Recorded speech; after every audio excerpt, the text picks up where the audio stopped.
Tapi kan kemudian dipotong Kompas saja oleh Ketua Umum PSSI, dinyatakan bahwa PT Liga Indonesia baru yang akan kembali pegang operator kompetisi Liga 2 ini kan aneh gitu kan. Selama ini kan semua kan dapat saham gratis ya. Jadi dibilang mereka dapat saham 90%, tapi kan tidak pernah nyetor modal. Jadi apa ya? Mungkin tidak semua punya rasa keterikatan. Buktinya ketidaksiapan mereka belum melunasi utang-utang piutang yang dimiliki oleh klub 1 miliar per klub masing-masing musim lalu. Ini kan problem, jangan sampai kemudian utang menumpuk. Artinya apakah semuanya mau ngarah ke industri atau tidak gitu kan? Kan kita juga ketahui ada klub yang berdirinya ya mungkin nggak cuma pure industri bolanya, mungkin juga ada untuk politiknya atau untuk misalnya judinya. Gitu. Kalau statusnya seperti ini tidak ada kejelasan hitam di atas putih, kan bisa aja one prestasi gitu. Kalau itu one prestasi ya, kalau saya nih pemilik klub 2, Liga 2, saya akan nuntut. Saat ini ada sekitar 100 pemain Liga 2 yang melapor kepada Asosiasi Pemain Profesional Indonesia karena belum gajian. Nah, ini kan harusnya kemudian disikapi oleh federasi.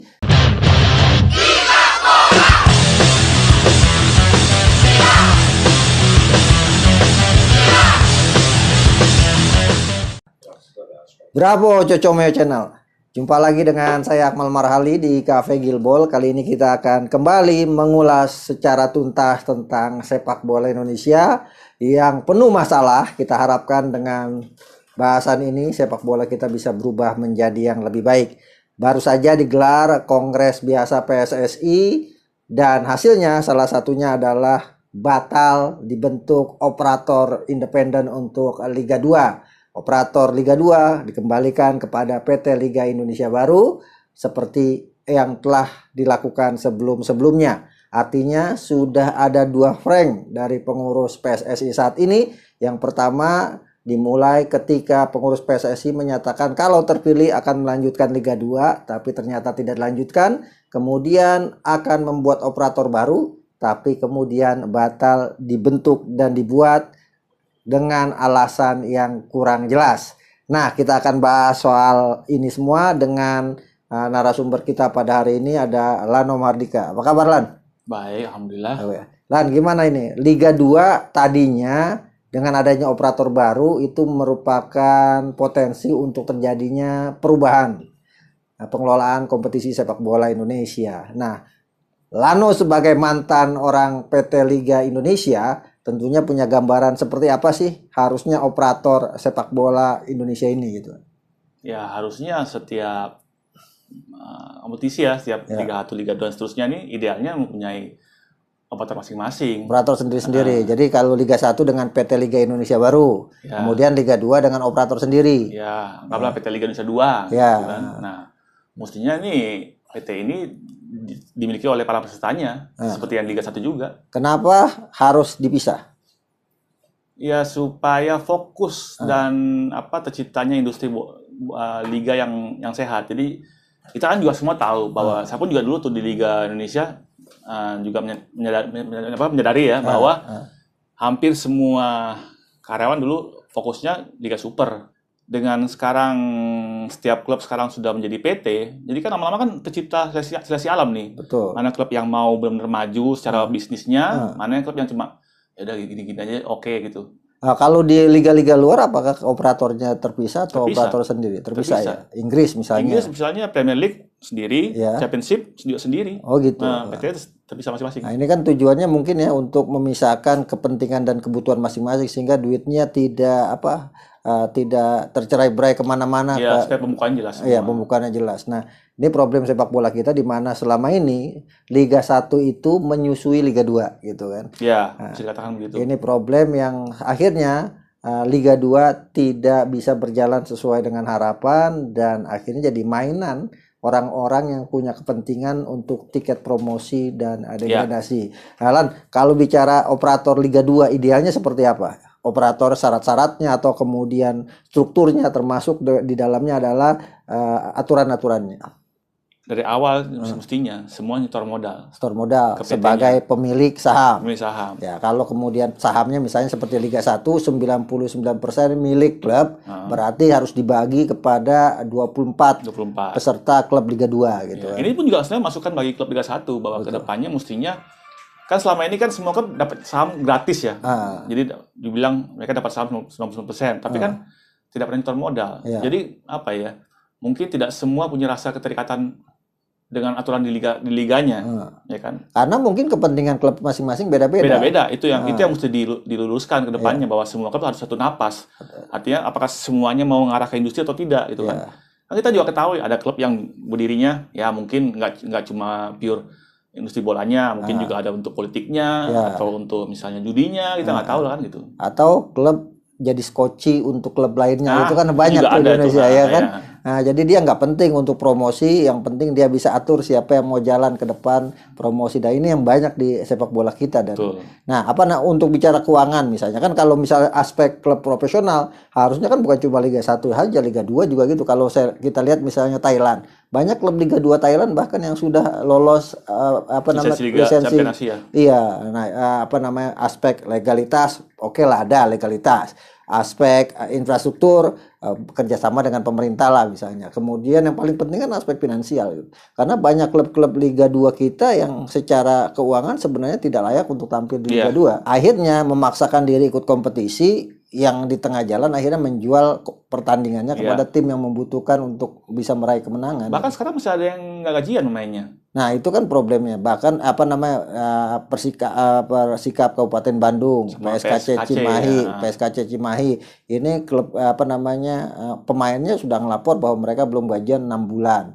Dan pengelola klubnya sama itu dua-duanya gitu kan, Edi Mulyono kalau nggak salah namanya gitu kan, dua klub itu. Dan ini kan sebenarnya nggak boleh satu klub dikelola oleh satu orang mengelola lebih dari satu klub, namanya istilahnya cross ownership, dan dilarang oleh FIFA. Tapi kok di Indonesia dibolehkan?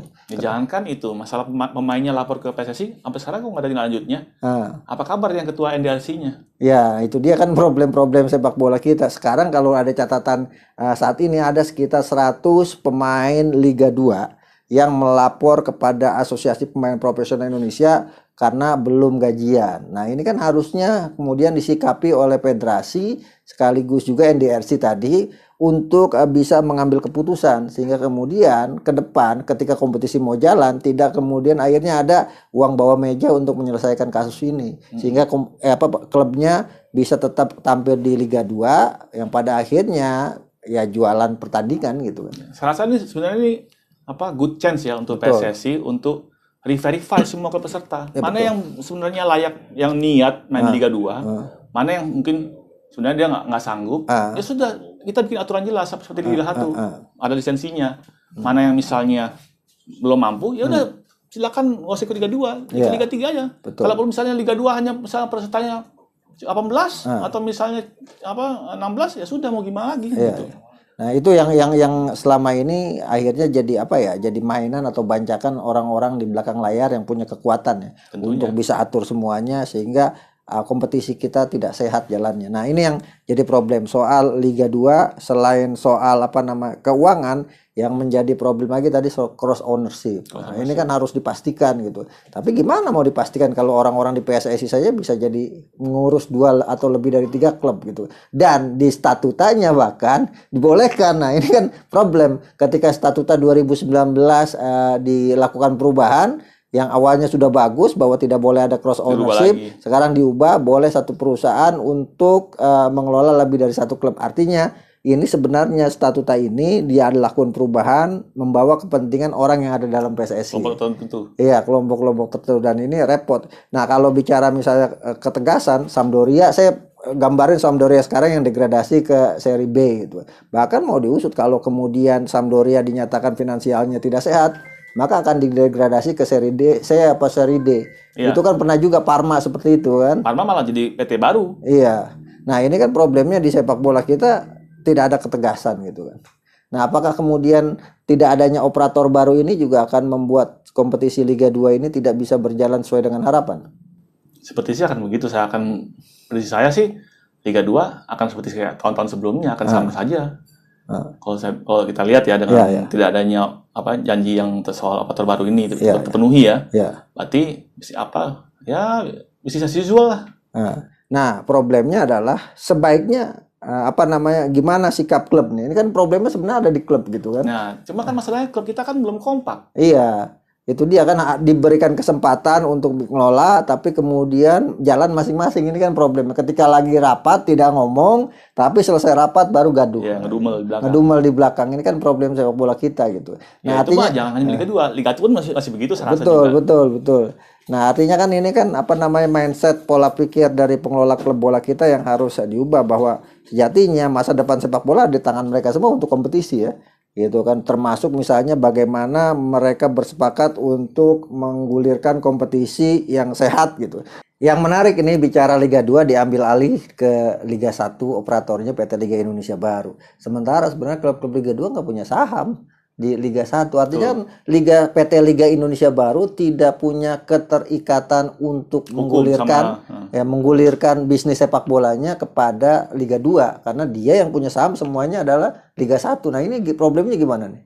Liga 2 kalau memang masih dipakai oleh LIB pengolahannya ya, juga beri saham dong ke Liga 2-nya, ke Liga 2. Atau ada kerjasama perjanjian bisnis kerjasama betul, yang dimana Liga 2 itu bersama dengan PT Liga Indonesia untuk menjalankan bisnisnya, mereka harusnya punya komitmen tersendiri gitu. Sehingga istilahnya PT Liga Indonesia Baru ini lembaga yang ditunjuk oleh Liga 2 untuk menjalankan bisnis kompetisi. Yang oleh PSSI untuk jalan Liga 2. Nah, kalau kemudian seandainya kalau statusnya seperti ini tidak ada kejelasan hitam di atas putih, kan bisa aja one prestasi gitu. Kalau itu one prestasi ya, kalau saya nih pemilik klub 2, dari Liga 2, saya akan nuntut LIB dan segala macam sponsor yang terkait dengan Liga 2. Bahwa ini kan mestinya ada ikatan hukum ya antara LIB sama Liga 2 ya.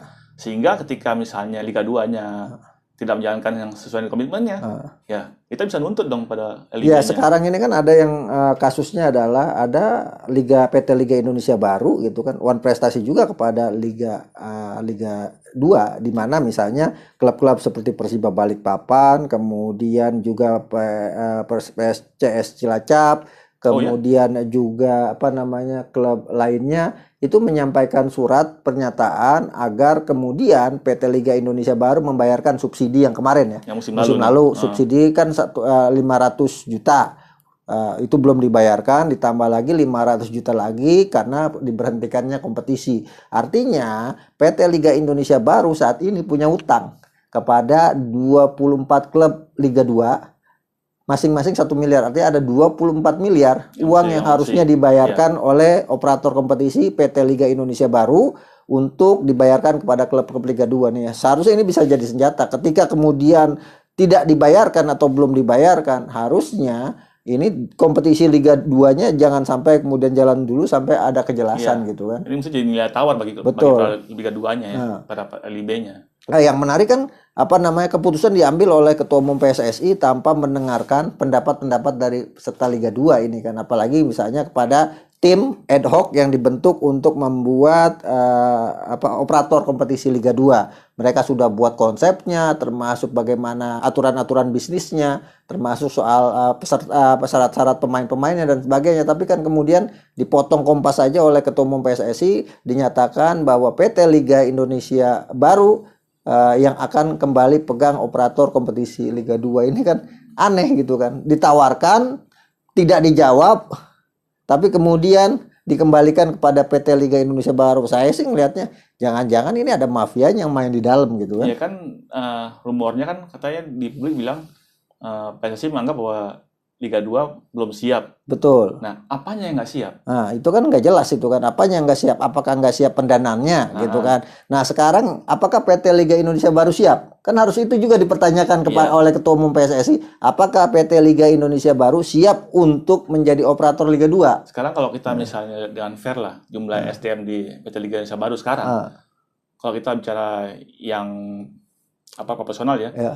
Mungkin jumlah sekarang tidak akan dibilang kompatibel ya untuk jalankan 2 liga sekaligus. Mestinya kan ada tambah SDM. Itu sudah lakuin nggak sama LIB-nya? Kalau belum, ini penting untuk dipertanyakan. Kenapa? Karena apakah PT Liga Indonesia Baru siap? Siap. Betul. Kan belum tentu siap. Buktinya ketidaksiapan mereka belum melunasi utang-utang piutang yang dimiliki oleh klub 1 miliar per klub masing-masing musim lalu. Ini kan problem. Jangan sampai kemudian utang menumpuk yang pada akhirnya kompetisi bola kita jalannya seperti yang terjadi selama ini. Subsidi diberikan, tapi kemudian langsung dipotong oleh denda-denda, dibikin Ya. banyak kartu kuning, dibikin banyak Seperti pelanggaran biasa. seperti biasa agar kemudian subsidi yang harusnya dibayarkan tidak dibayarkan ya. Makanya ini perlu jelas dulu, ini yang nggak siap siapa nih sebenarnya, dan apa yang membuat nggak siap. Jangan-jangan PSSI-nya sebenarnya yang nggak siap gitu. Kalau mungkin ini juga soal Bisnis, kepentingan bisnis. Contoh misalnya Axiar.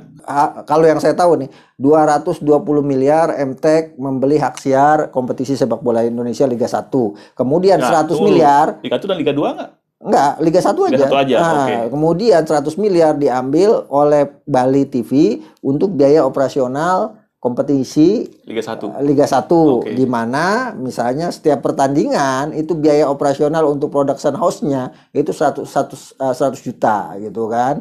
Nah, sementara Pertandingan tuh ya? per pertandingan. Sementara uniknya Liga 1 Liga 2 misalnya dalam konsepnya menawarkan setiap pertandingan itu biaya operasional untuk production house-nya 70 juta dan itu diterima. Oleh yang sekarang yang ad hoc Oleh yang ini. sekarang yang ad hoc ini diterima juga, kan aneh juga gitu kan. Jadi sebenarnya banyak orang yang salah kaprah misalnya di kompetisi kita, orang menganggap Indosiar siarannya tidak bagus, SCTV siarannya tidak bagus. Sebenarnya yang memproduksi bukan SCTV, bukan Indosiar, Saya Bali United TV tapi itu. Bali United TV itu yang artinya gugatan itu harusnya diberikan kepada production house tentang tayangan siaran yang tidak bagus kualitasnya gitu. Kalau kemudian problem ini misal tengah jalan kan, One Prestasi PT Liga Indonesia Baru yang ditetapkan oleh PSSI untuk mengelola Liga 2. Nah, apakah kemudian yang bisa dilakukan oleh klub-klub Liga 2? Ya harusnya menuntut LLIB dan juga mungkin PSSI ya karena dia punya saham di situ dan juga ya para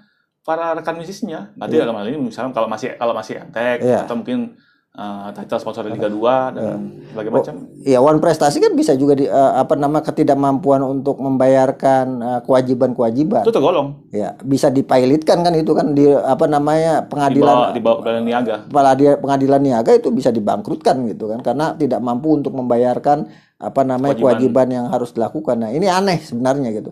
Kok PT Liga Indonesia Baru ditunjuk sebagai operator Liga 2 sementara klub-klub Liga 2 tidak punya saham di PT Liga Indonesia Baru. Jadi semestinya ini Liga 2 bisa aja mogok sebenarnya, nggak usah ikut Liga 2. Nah, itu dia. Itu yang harusnya dilakukan. Tapi berani nggak klub kita? Iya kan? Misteri besar itu. Iya. Harusnya klub-klub Liga 2 berani untuk menyatakan sekarang komitmen PT Liga Indonesia Baru yang ditunjuk untuk menjalankan operator Liga 2 dengan komitmen-komitmen yang sudah disepakati di awal. Kalau kemudian tidak bisa dilakukan, maka harus berani bicara di depan. Karena kalau bicara di belakang, itu akan sulit untuk buat sepak bola kita menjadi maju. Bicara depan dengan lantang, demi kemajuan sepak bola Indonesia, masyarakat pasti akan memberikan dukungan total kepada klub-klub. Masih ada waktu untuk terjadi perubahan dan Liga 2 kembali diberikan kesempatan punya operator independen sehingga mampu bersaing dengan Liga 1, bahkan secara keuangan bisa lebih sehat sehingga klub-klub Liga 2 juga bisa kompetisi dengan sehat, dengan kompetitif dan menghasilkan pemain-pemain yang berkualitas tentunya untuk kepentingan sepak bola Indonesia di mata internasional. Adios Cocomeo Channel.